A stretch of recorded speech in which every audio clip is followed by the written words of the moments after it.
Bapak Ibu Saudara yang ada di rumah, dimanapun Anda berada, mari kita bersama-sama siapkan hati kita, kita memulai ibadah kita. Mari kita menyembah Tuhan, mulai mengucap syukur buat setiap janji yang sempurna yang dikaruniakan kepada kita, buat nama yang menyelamatkan setiap kita, the name that saves us, the name that heals us, restores us.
Jesus, you brought heaven down.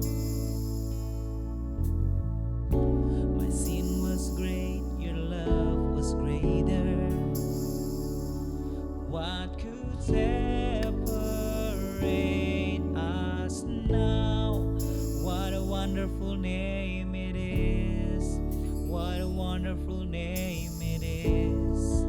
The name of Jesus Christ, my King. What a wonderful name it is. Nothing compares to this. What a wonderful name it is. The name of Jesus. Mari kita menyembah Tuhan. Kita angkat kedua tangan kita. Syukur buat semua yang Dia sediakan di dalam kehidupan kita.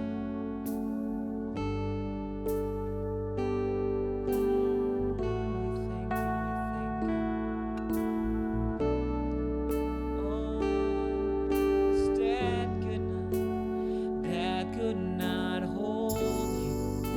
The veil tore before you.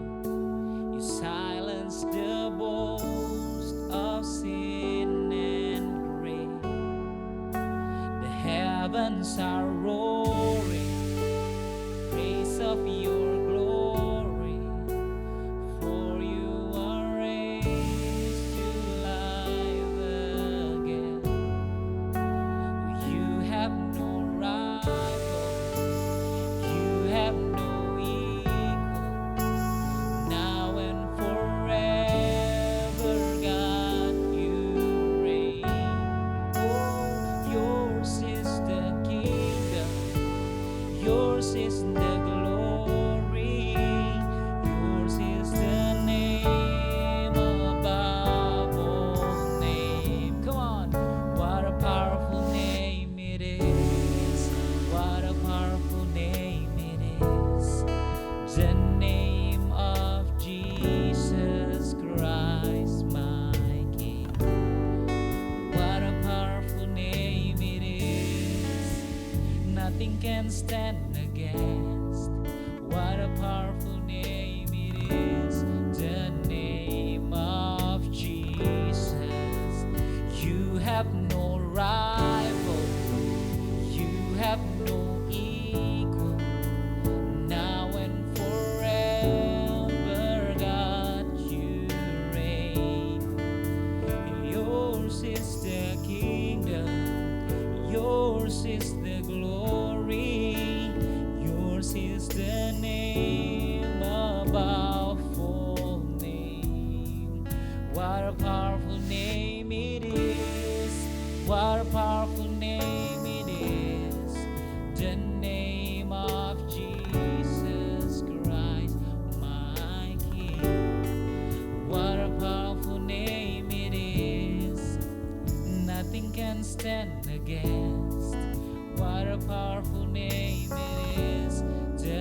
berkuasa dari segala hal.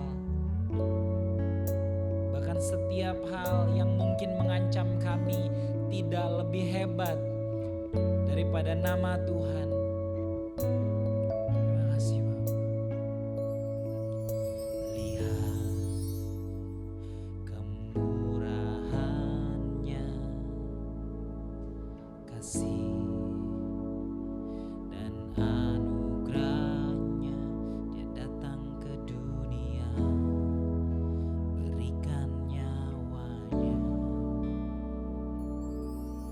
Dia datang untuk selamatkan terhilang. Buluh yang patah tak diputuskan, sumbu yang telah pudar nyalanya takkan dipadamkan, takkan ditinggalkan.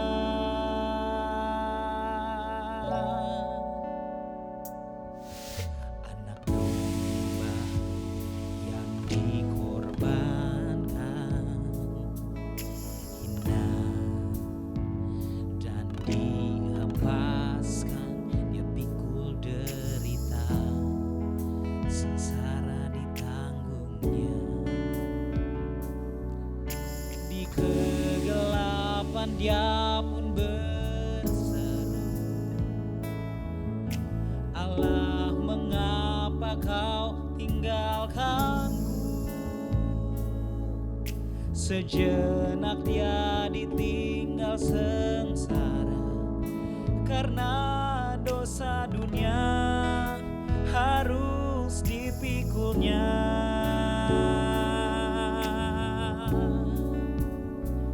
Ku tersungkur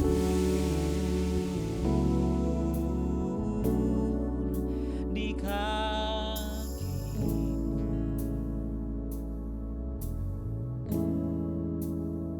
sebab anugerah selamatkanku.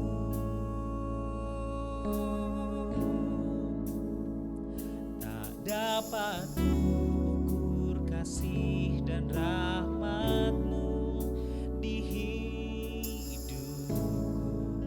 Kau selamatkan aku dan angkat hidupku.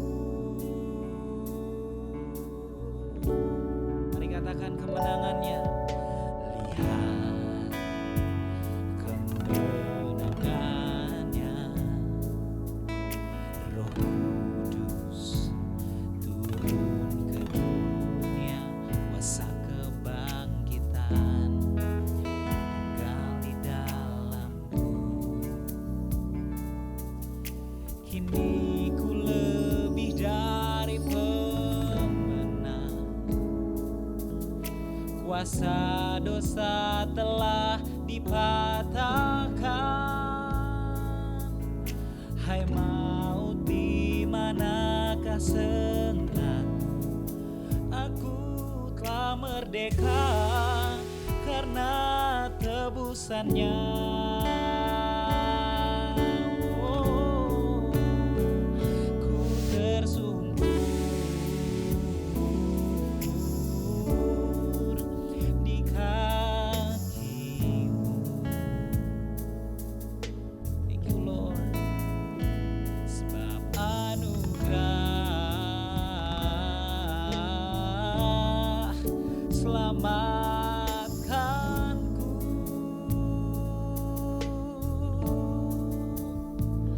Tak dapat ukur kasih dan rahmat-Mu di hidupku. Kau selamatkan aku dan angkat hidupku. Mari angkat kedua tangan kita dan katakan, ku tersungkur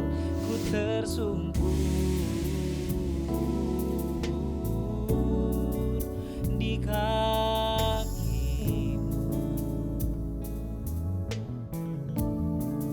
Oh, sebab anugerah yang selamatkan selamatkanku.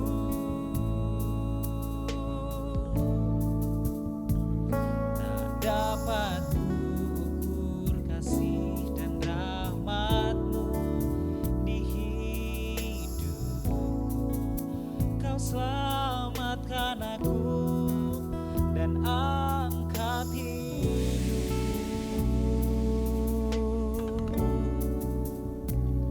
Shalom jemaat Tuhan, selamat memperingati Hari Jumat Agung bagi kita semua.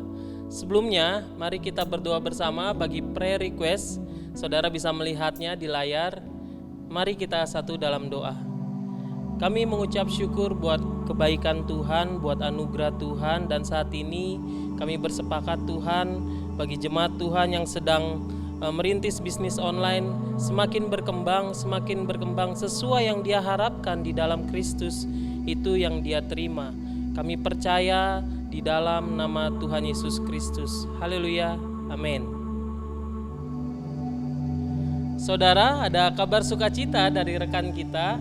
Ada press report saudara, salah satu rekan kita mendapatkan proyek baru sesuai yang dia harapkan.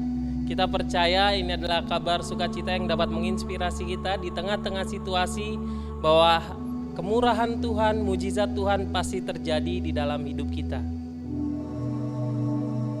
Kita mau memperhatikan beberapa informasi. Yang pertama, ibadah Paskah hari Minggu 12 April kita laksanakan kembali dengan online. Saudara bisa bergabung melalui YouTube GKKD Shouters. Silakan di-subscribe, di-turn on notifikasinya saudara. Jam 10 pagi kita bisa bersama-sama beribadah di GKKD Shouters. Selanjutnya, pemuridan dan persekutuan kita tetap berjalan dengan online. Saudara bisa mendownload aplikasi Zoom. Waktu dan tempat akan diberitahu oleh PIC masing-masing persekutuan.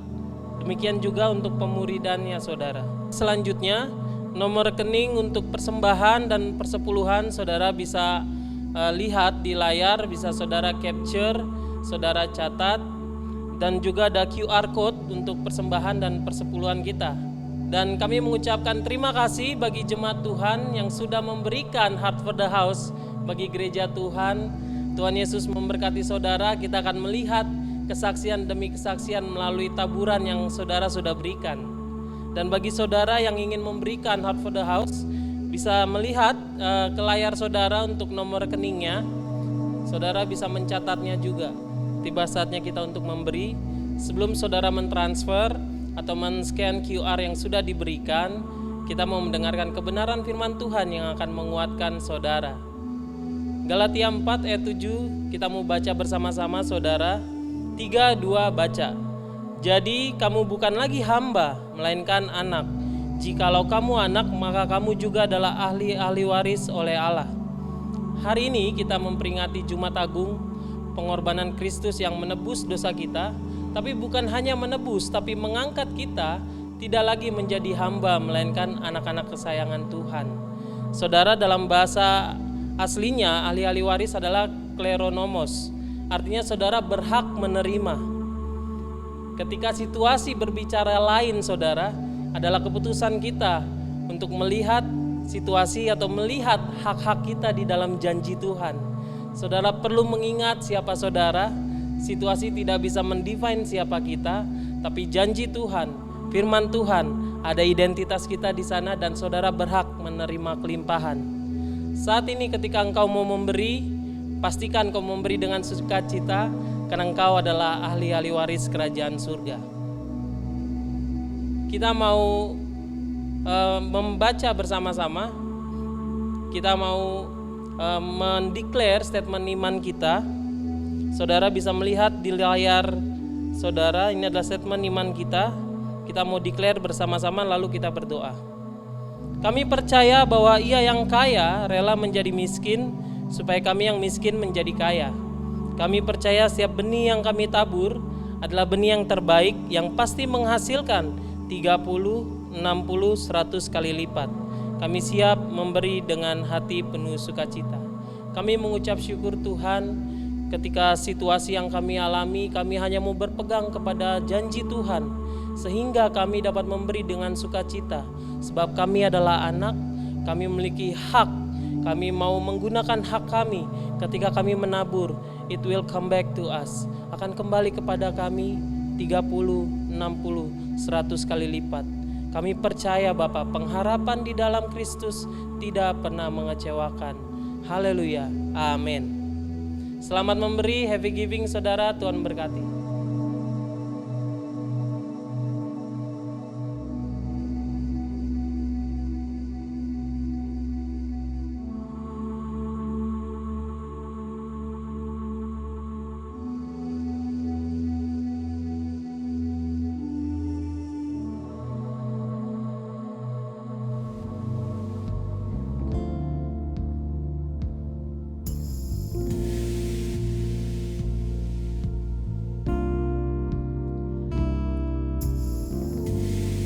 Shalom jemaat Tuhan, mari sebelum kita mendengarkan kebenaran firman Tuhan, mari kita bawa hati kita untuk menyembah Tuhan, mengingat dan membesarkan nama Tuhan. Yesus yang artinya keselamatan, pemulihan, kesembuhan bagi setiap kita. Mari kita naikkan syukur kita kepada Tuhan buat nama yang menyelamatkan kita, melindungi kita. Terima kasih Tuhan. Katakan, ku pandang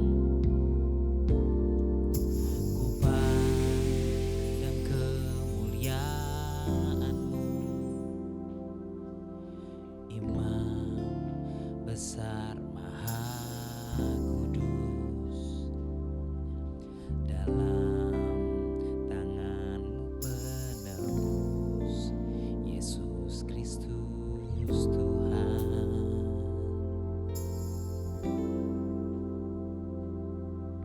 Sujud di depan tatamu,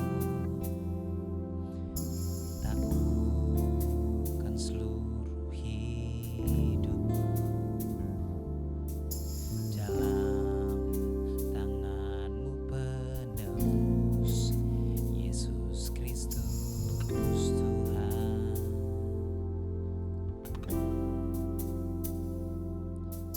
Tiada satu pun yang luput dari karya kasih-Mu yang mulia.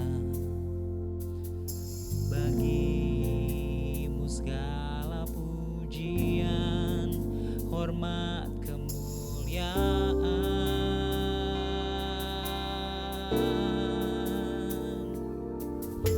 Engkau Tuhan ku tinggikan, yang bangkit dan menang, Yesus Kristus Tuhan. Raja mulia dan luhur, berkorban bagiku.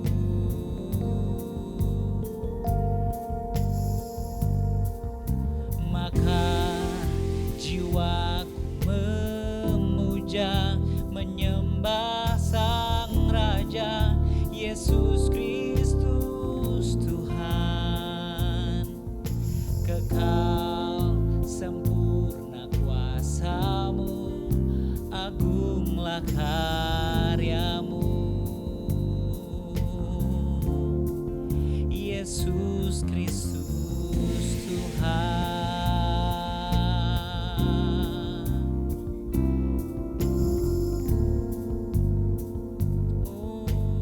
Nama Yesus yang menyembuhkan. Mari jemaat Tuhan, sujud di depan tatamu, taklukkan seluruh hidupku, dalam tangan-Mu penebus, Yesus Kristus Tuhan. Katakan, tiada satu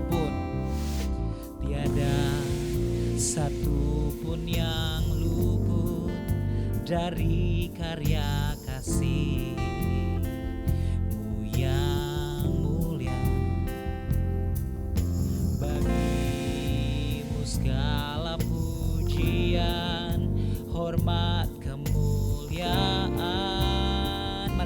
kedua tangan kita dan sembah Dia. Katakan, Engkau Tuhan ku tinggikan, yang bangkit dan menang, Yesus Kristus Tuhan. Raja mulia dan luhur, berkorban bagiku, maka jiwaku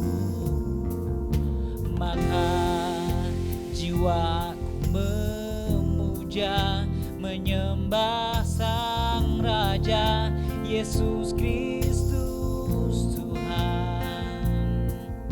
Kekal sempurna kuasa-Mu, agunglah karya-Mu. Engkau Tuhan, mari kita tinggikan nama-Nya. Engkau Tuhan ku tinggikan, yang bangkit dan menang, Yesus Kristus Tuhan. Raja mulia dan luhur, berkorban bagiku, dan jiwa kami mengucap syukur, maka jiwaku memuja, menyembah Sang Raja, Yesus Kristus Tuhan. Kekal sempurna kuasa-Mu, agunglah karya-Mu. Katakan, Yesus Kristus Tuhan.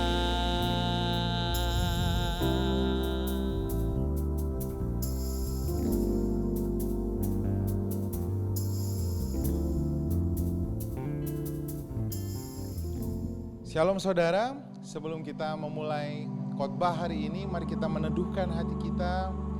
Kita bangkit berdiri bersama-sama. Kita tenangkan hati kita. Mari kita berdoa. Terima kasih Roh Kudus, kami dapat berkumpul bersama dengan keluarga kami. Kami dapat tenang di dalam hadirat Tuhan. Kami dapat mengingat kebaikan Tuhan, karena firman-Mu yang berkata di dalam setiap firman Tuhan mengandung janji. Itu sebabnya ketika kami mendengar firman-Mu, hati kami menjadi tenang karena kami sedang mendengarkan janji-janji Tuhan. Apa yang tidak pernah dilihat oleh mata, yang tidak pernah timbul di dalam hati, yang tidak pernah didengar oleh telinga. Kami percaya semuanya itu disediakan Tuhan bagi setiap orang yang mengasihi Dia. Kami percaya apa yang disediakan Tuhan itu hanyalah rancangan damai sejahtera. Itu sebabnya ketika kami mendengar janji Tuhan, kami diteguhkan kembali bahwa kami dikasihi, kami dicintai, kami tidak pernah ditinggalkan. Kami tahu hari depan kami adalah hari depan yang penuh dengan kebaikan. Terima kasih Bapa. Kami mengucap syukur. Setiap yang percaya berkata, amin. Amin. Shalom saudara, selamat Hari Raya Jumat Agung. Selamat merayakan Hari Raya ini bersama-sama dengan keluarga saudara. Hari Raya ini adalah 3 hari raya terbesar bagi orang Kristen, yaitu kematian Kristus yang kita rayakan hari ini, kebangkitan Kristus yang akan kita rayakan hari Minggu Paskah, dan pencurahan Roh Kudus hari ke-40 Pentakosta. Itu adalah 3 hari raya terbesar. Tapi bagi orang Ibrani, hari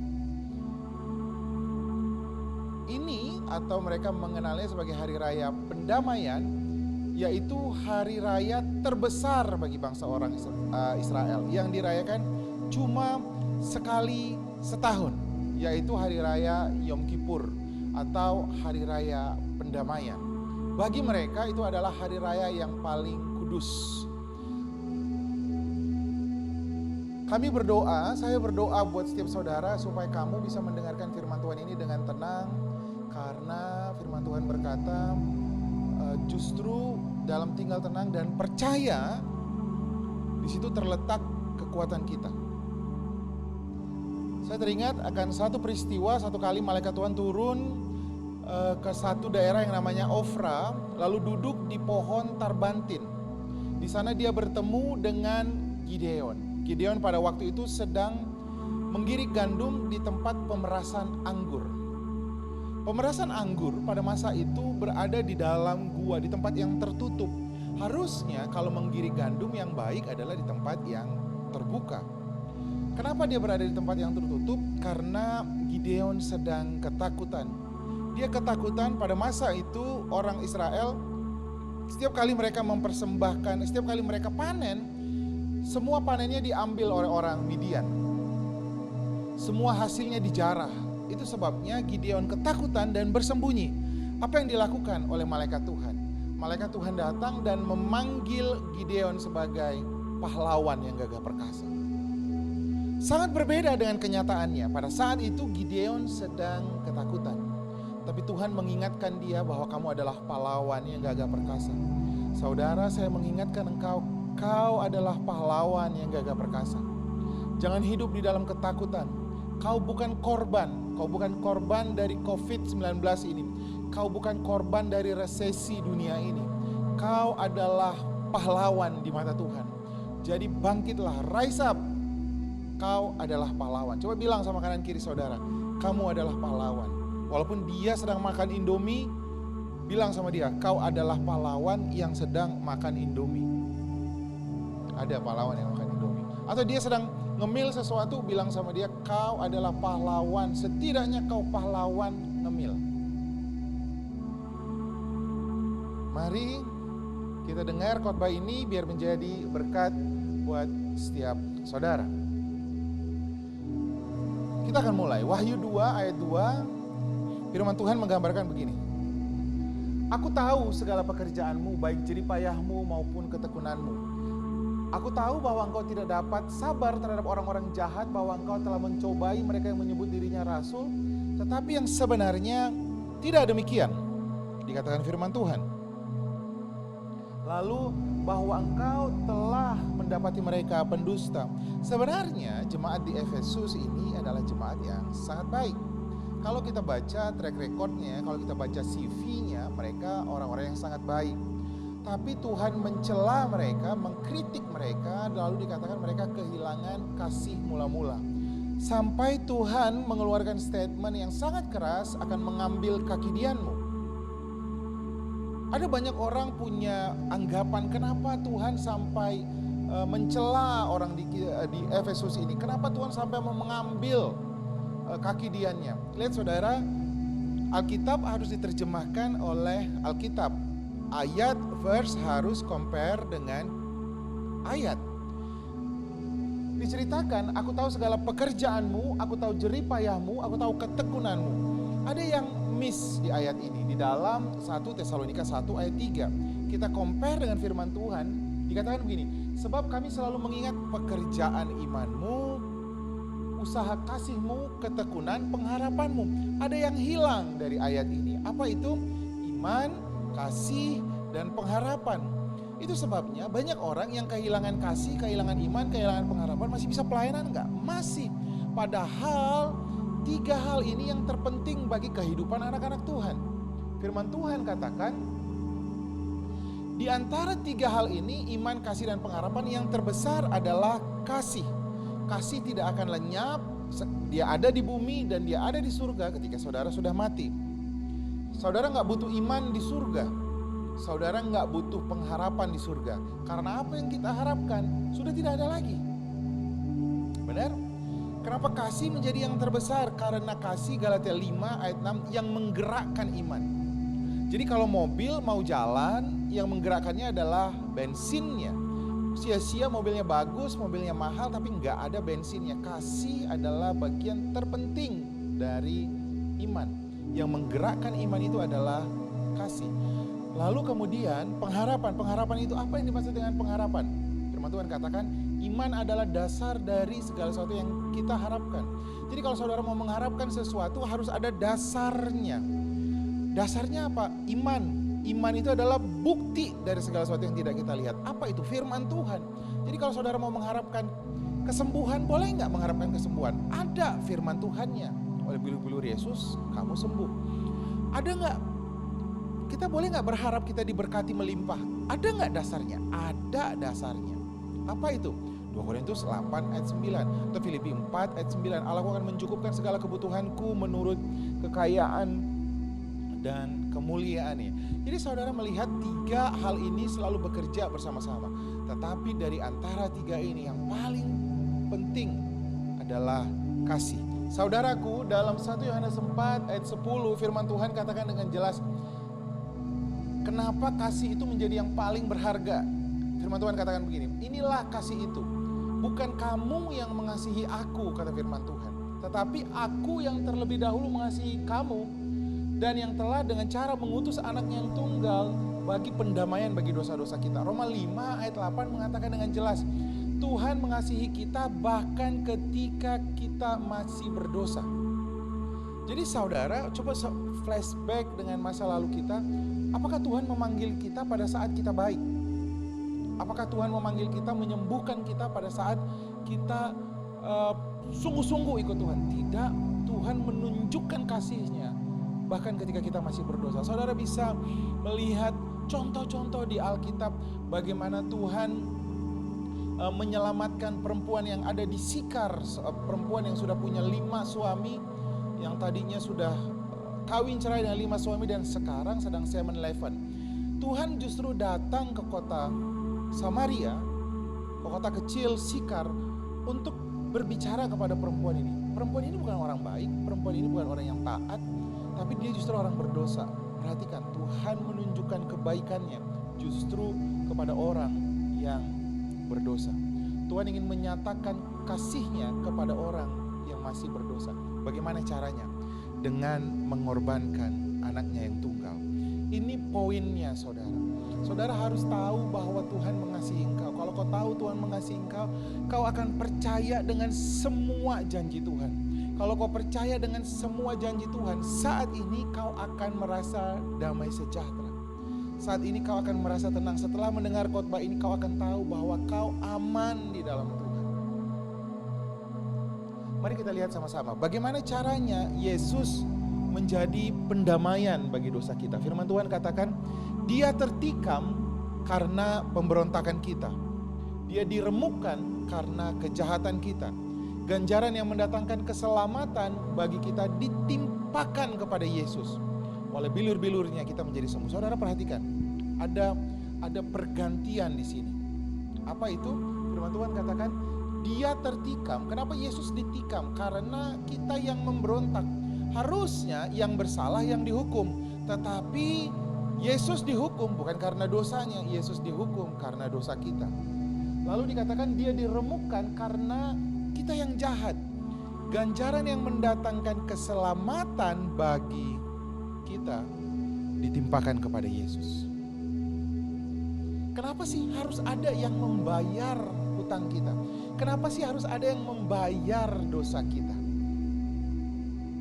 Bisa aja dong Tuhan datang ke dunia ini lalu dia bilang, sudah semuanya masuk surga. Gak bisa saudara. Karena firman Tuhan katakan begini, Roma 6 ayat 23, upah dosa ialah maut. Dalam bahasa aslinya dibilang mafet, akar katanya maut. Dari sinilah kita membaca kata maut, mafet, maut. Dari sini bahasa Ibraninya adalah akar katanya maut. Saudara lihat, kata maut itu adalah kematian yang kekal atau hukuman yang kekal. Jadi kalau saudara mati, kau akan dihukum sebagai orang berdosa, masuk neraka. Tapi kalau kau belum mati, masih hidup di bumi, kau akan kena kutuk.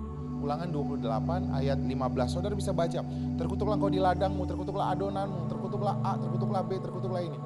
Itu upah dosa saudara. Kalau saudara bisa lihat dalam semua hukum Taurat, saudara akan melihat celakalah engkau kalau kamu melakukan ini, terkutuklah engkau kalau kau tidak menghormati orang tuamu, pendek umurmu dan sebagainya dan sebagainya. Itu semuanya kutuk saudara.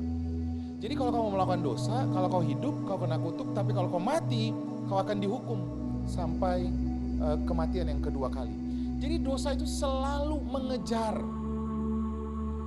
Itu sebabnya harus ada yang membayarnya. Firman Tuhan katakan Yesus turun ke bumi, ngapain? Dia yang tidak mengenal dosa dibuatnya menjadi dosa karena kita. Saudara lihat, Yesus tidak mati untuk menanggung semua dosa saudara saja, tapi dia mati menjadi saudara. Yesus tidak mati hanya untuk menanggung dosa kebohongan, dosa perzinahan, tapi Yesus mati sebagai orang pezinah. Yesus mati sebagai pembohong. Yesus mati menjadi dosa. Yesus mati menjadi Otto Daniel. Supaya apa? Supaya karena dia, di dalam dia saya dibenarkan. Jadi saya mati di dalam dia, saya dihukum di dalam dia, di dalam Yesus. Saya dibangkitkan, dibenarkan di dalam Yesus. Jadi kalau menurut saudara, kalau saya sekarang ada di dalam Yesus, Bapa memandang saya, yang dia pandang sebenarnya siapa? Yesus. Karena saya ada di dalam Yesus. Itu sebabnya kalau saudara juga memandang Yesus ketika ada di kayu salib, yang saudara pandang siapa? Dirimu. Sekarang Bapa kalau memandang saudara dari surga, yang Bapa pandang itu siapa? Yesus. Saudara dan saya ada di dalam Yesus. Nah, kita sama-sama lihat saudara. Untuk menebus dosa ini, untuk membayar dosa ini harus ada yang membayarnya. Untuk menggantikan dosa ini semuanya harus ada yang membayar, yaitu Yesus. Yesus yang tidak mengenal dosa dibuatnya berdosa supaya dia membayar dosa ini. Karena apa? Karena dosa itu akan mengejar saudara bahkan sampai kau mati. Bukan hanya kau saja, firman Tuhan katakan sampai keturunan ketiga dan keempat dari keturunanmu akan dikejar terus. Tapi lihat apa yang dilakukan Yesus. Firman Tuhan katakan begini. Karena apa? Lihat Matius 6 ayat 12 bilang begini. Ampunilah kami dalam doa Bapa kami seperti kami mengampuni orang yang bersalah kepada kami. Kata bersalah di situ and forgive us our debts. Kata debts, kesalahan itu diterjemahkan sebagai debts, hutang, atau dalam bahasa Girika Yunani disebutnya adalah opelio, hutang. Jadi ampunilah hutang kami. Bagaimana caranya mengampuni? Harus ada yang bayar hutang saudara. Mata harus diganti dengan mata, gigi harus diganti dengan gigi, nyawa harus diganti dengan nyawa. Gak ada cara lain. Harus ada replacement, harus ada pengganti.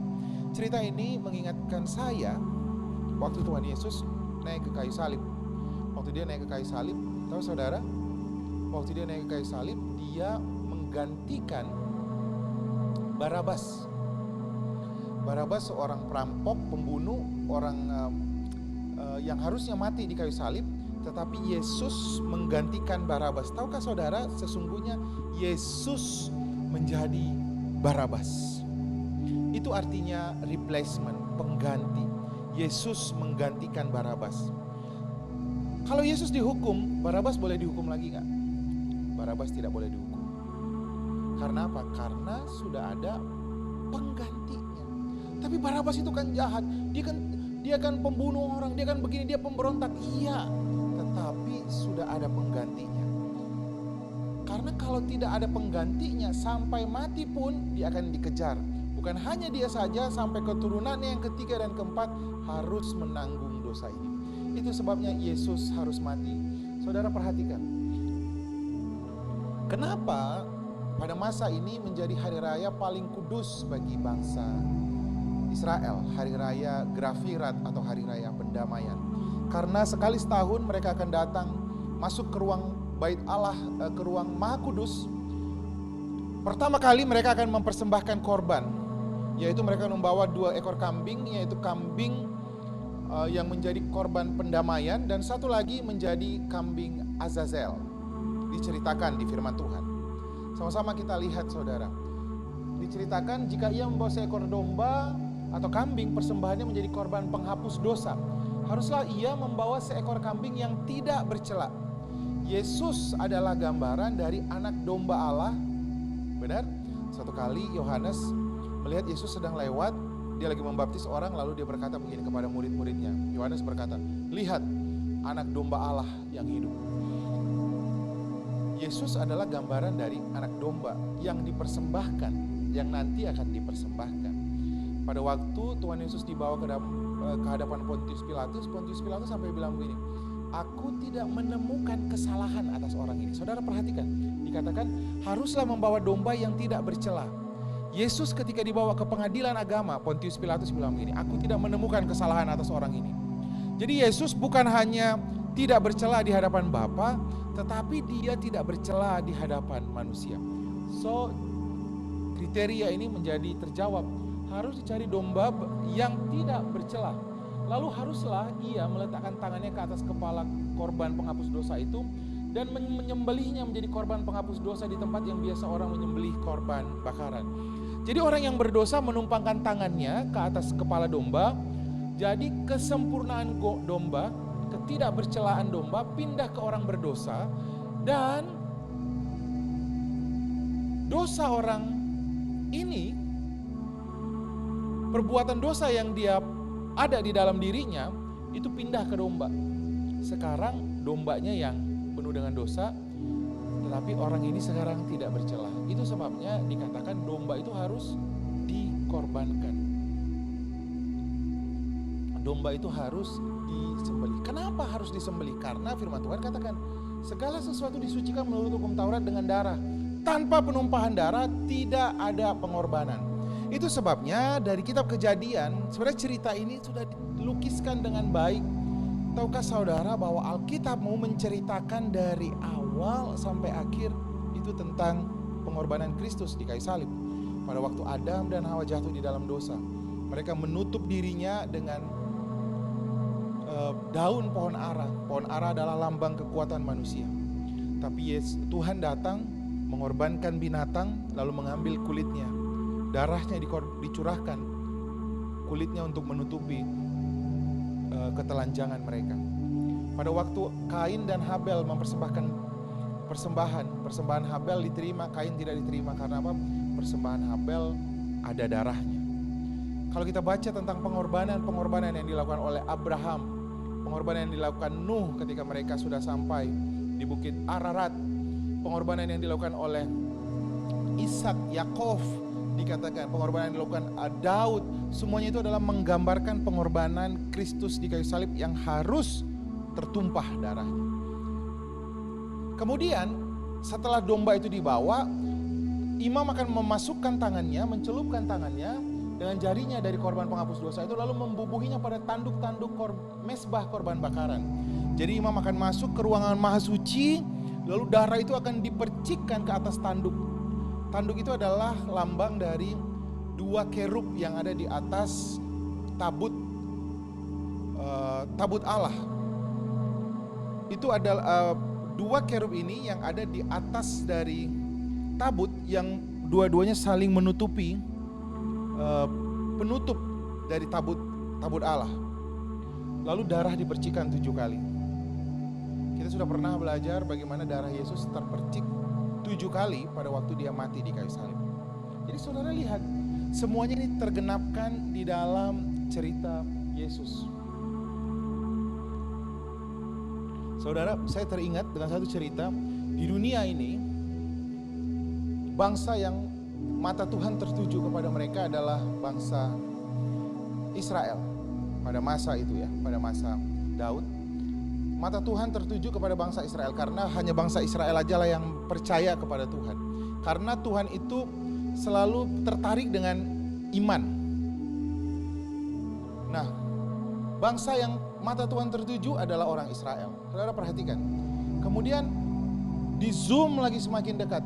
Tuhan itu tempat yang paling kudus di dunia ini, di Israel, adanya di mana? Di Bukit Sion. Benar? Bukit Moriah. Di Yerusalem. Tempat yang paling kudus di Yerusalem adanya di mana? Di Bait Allah. Tempat yang paling kudus di Bait Allah adanya di mana?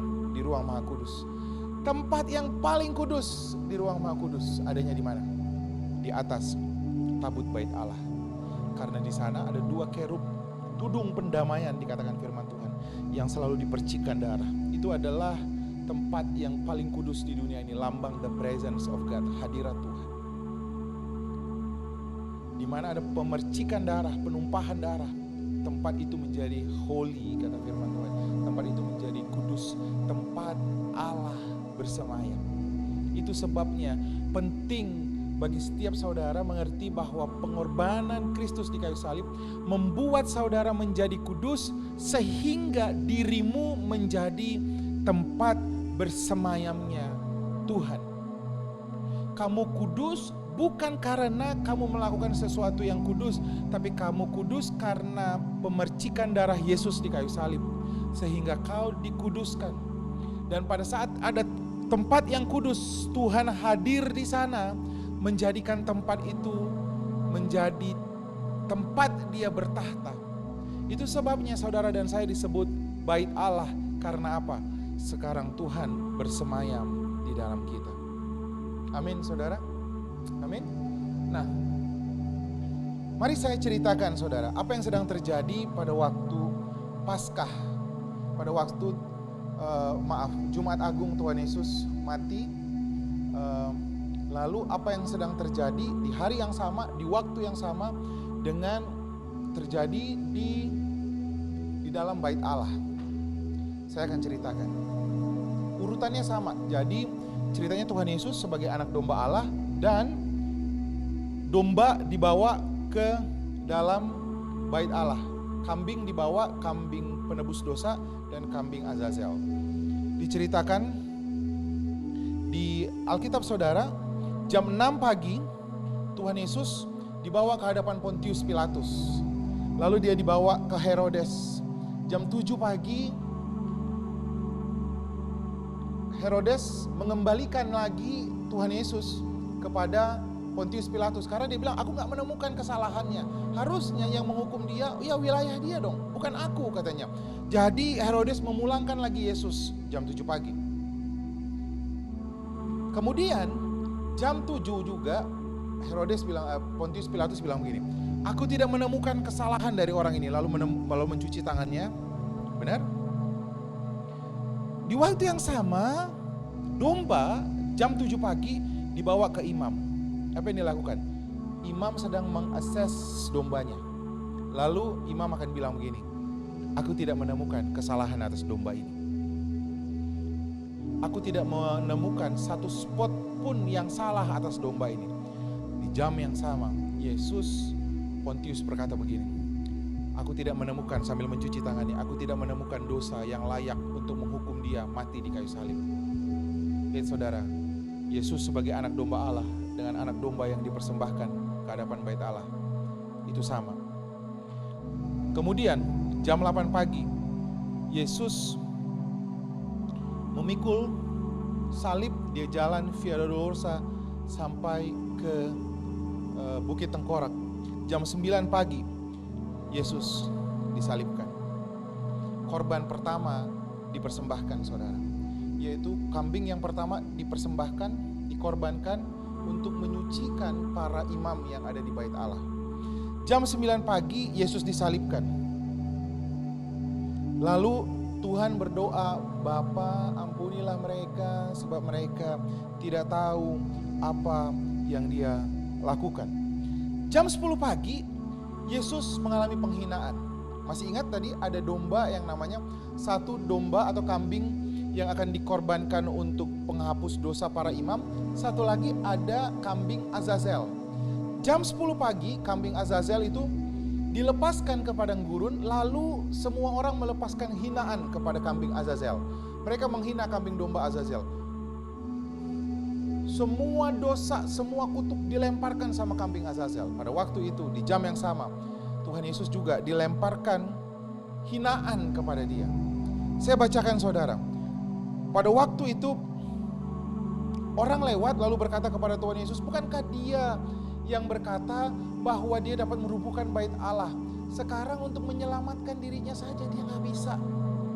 Lalu kemudian ada lagi para ahli Taurat dan imam kepala berkata kepada dia, orang lain dia selamatkan, tetapi dirinya sendiri dia tidak bisa selamatkan. Lalu kemudian Lukas 23, prajurit mengolok-olok dia sambil memberikan kepadanya minuman anggur dan berkata, anggur asam dan berkata, jika engkau Allah Yahudi, selamatkanlah dirimu. Lalu kemudian seorang penjahat yang tergantung di kayu salib, bayangkan saudara, penjahat pun menghina Yesus. Dia berkata, bukankah engkau Mesias? Selamatkan dong dirimu bagi kami. Selamatkan dirimu dan kami. Kan kau Mesias. Bayangkan, penjahat yang sama-sama digantung pun menghina Tuhan Yesus. Di jam yang sama, domba Azazel sedang dilepaskan. Semua orang Israel melemparkan kutub. Saudara lihat, orang yang berdosa, padahal domba ini, kambing ini sedang mengangkut semua dosa orang Israel. Pada waktu dia dilepas, orang yang diangkut dosanya menghina domba Azazel. Nangkap gak saudara? Domba Azazel adalah lambang juga dari Tuhan Yesus. Kemudian jam 11 pagi, Yesus mengucapkan doa berkat menyelamatkan penjahat yang ada di sebelahnya karena percaya. Lalu jam 12 siang terjadi kegelapan. Pada saat itu semua dosa ditimpakan kepada Yesus.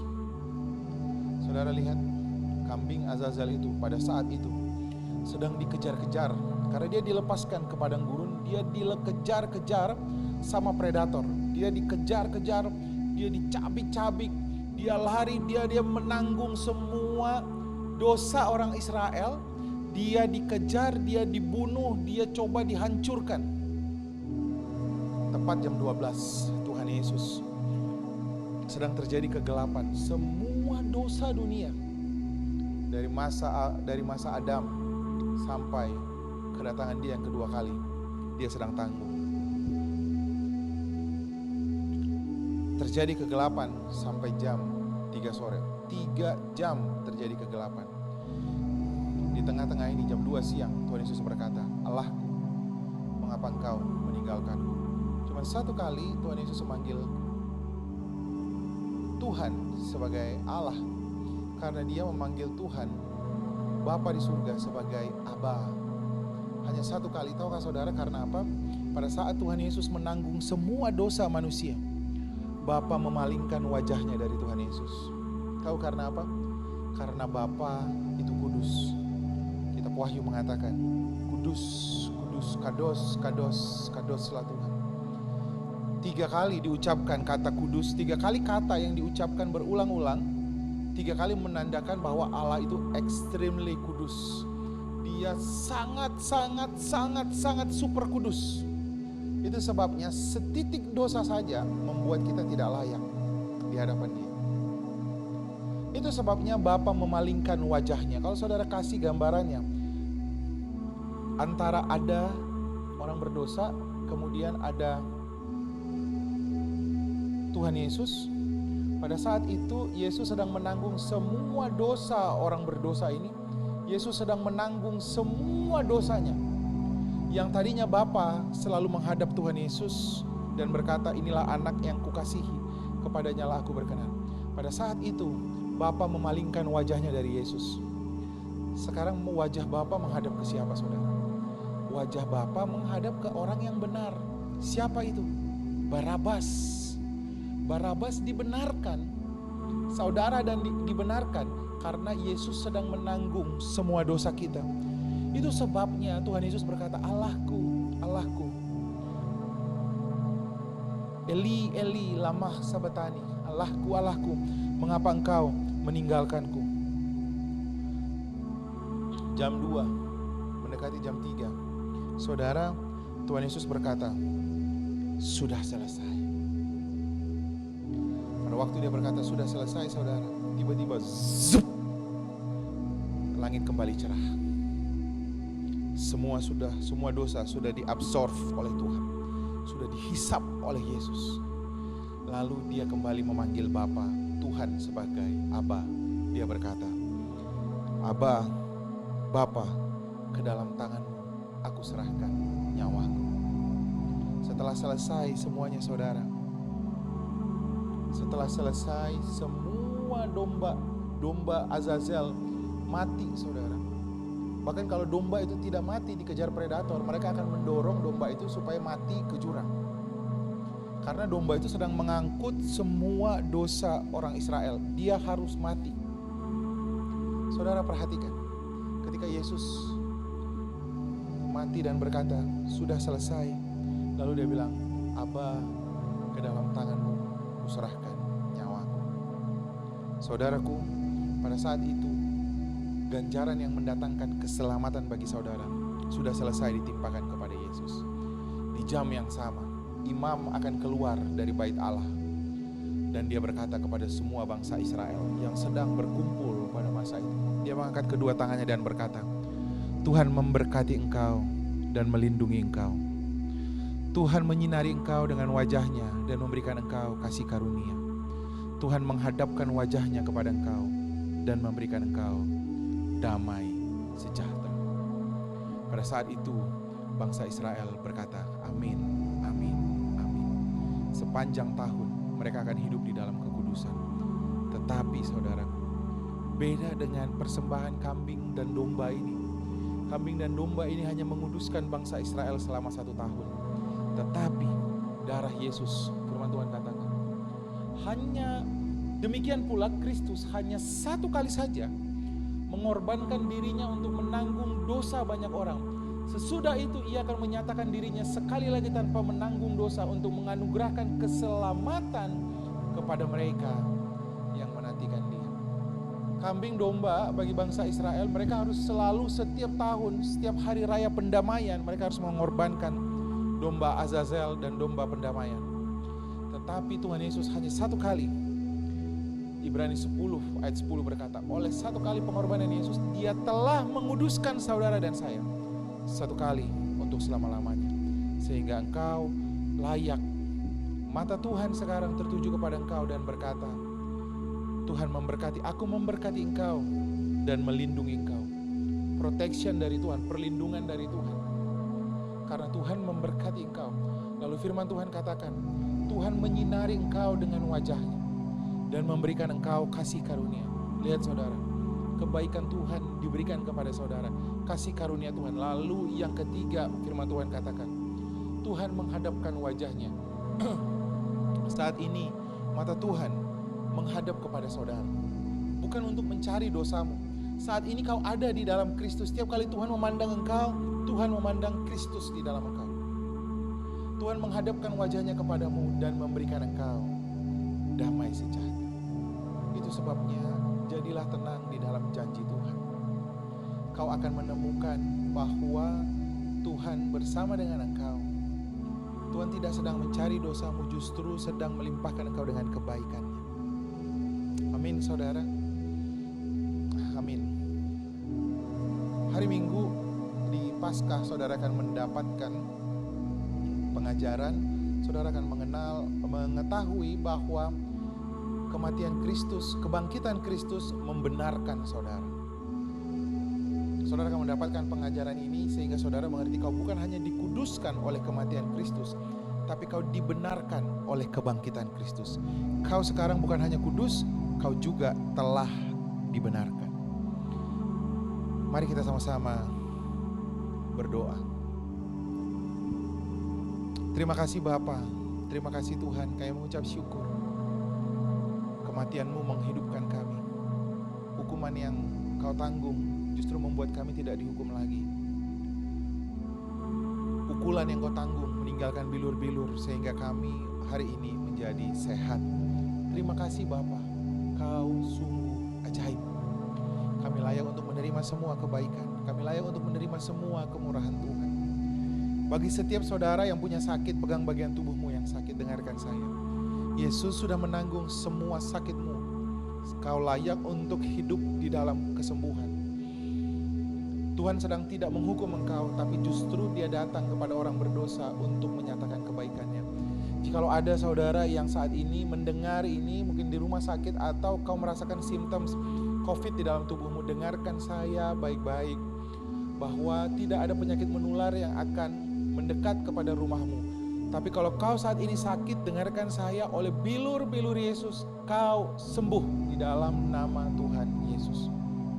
Jadilah sembuh, jadilah normal. Kau akan merasakan bagian tubuhmu sehat, pulih. Kau akan bangkit dengan sukacita dan menyatakan kebesaran Tuhan di dalam nama Tuhan Yesus. Juga berdoa untuk setiap saudaraku yang saat ini sedang menanggung masalah finansial.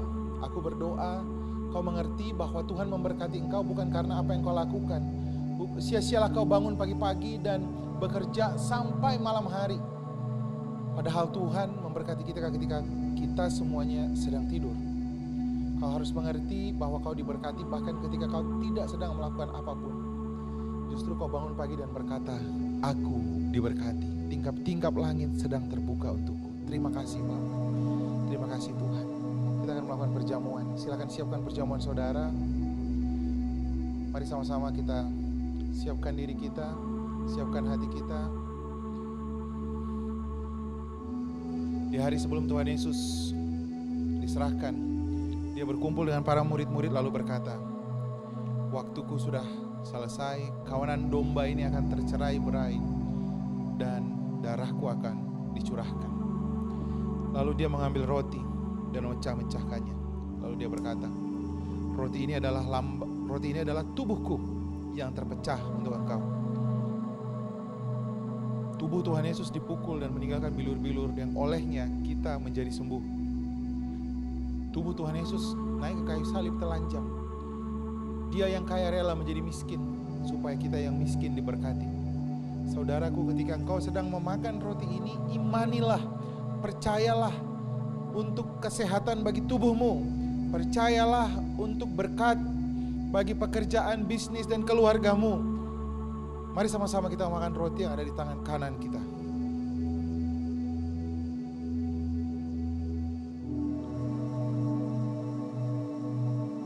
Lalu Tuhan Yesus mengangkat cawan yang berisi anggur dan dia berkata, cawan inilah lambang dari perjanjian yang baru. Perjanjian lama yang mengingat dosa saudara sampai keturunan ketiga dan 4. Tapi perjanjian yang baru ini yang tidak lagi mengingat-ingat dosamu. Karena darah Yesus telah menguduskan engkau satu kali untuk selama-lamanya. Sehingga kau selalu layak untuk menerima semua kebaikan Tuhan. Bukan karena kau yang taat, bukan karena ketaatan yang kita lakukan. Tapi semata-mata karena Yesus taat, mati di kayu salib dan mencurahkan darahnya untuk kita. Mari sama-sama kita meminum anggur yang ada di tangan kanan kita.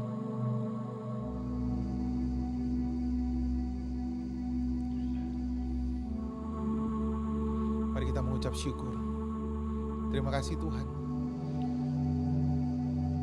Oleh tubuhmu kami menjadi sehat. Oleh tubuhmu kami menjadi diberkati. Oleh darahmu kami diangkat menjadi anak. Kami dikuduskan sehingga layak untuk menerima kebaikan. Terima kasih Bapa. Terima kasih Tuhan. Mari kita mengangkat kedua tangan kita. Kiranya berkat daripada Allah Bapa, kebajikan dan kemurahan dari Tuhan kita Yesus Kristus. Mata Tuhan tertuju kepadamu, tidak untuk mencari dosa dan pelanggaranmu, tetapi kau akan melihat kebaikan dan kemurahan Tuhan akan mengikuti engkau seumur hidupmu. Kau akan melihat bagaimana kau diselamatkan dari COVID-19. Kau akan melihat bagaimana Tuhan memberkati pekerjaanmu. Kau akan melihat janji-janji Tuhan tergenapkan di dalam hidupmu. Janganlah hidup di dalam ketakutan. Bangkitlah pahlawan Tuhan. Nyatakan kemuliaan Tuhan melalui hidupmu. Ucapkan janji firman Tuhan.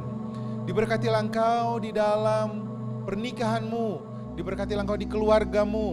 Diberkatilah engkau di usahamu. Diberkatilah engkau di bisnismu, di studimu, di pelayanan yang Tuhan percayakan kepadamu. Kau akan naik dan bukan turun. Kau akan menjadi kepala dan bukan menjadi ekor. Yang memberi dan bukan yang meminta-minta. Tidak ada tulah yang dapat mendekat kepada kemahmu. Di dalam nama Tuhan Yesus. Setiap yang percaya berkata, amin, amin. Selamat hari Jumat Agung, Tuhan Yesus memberkati kita.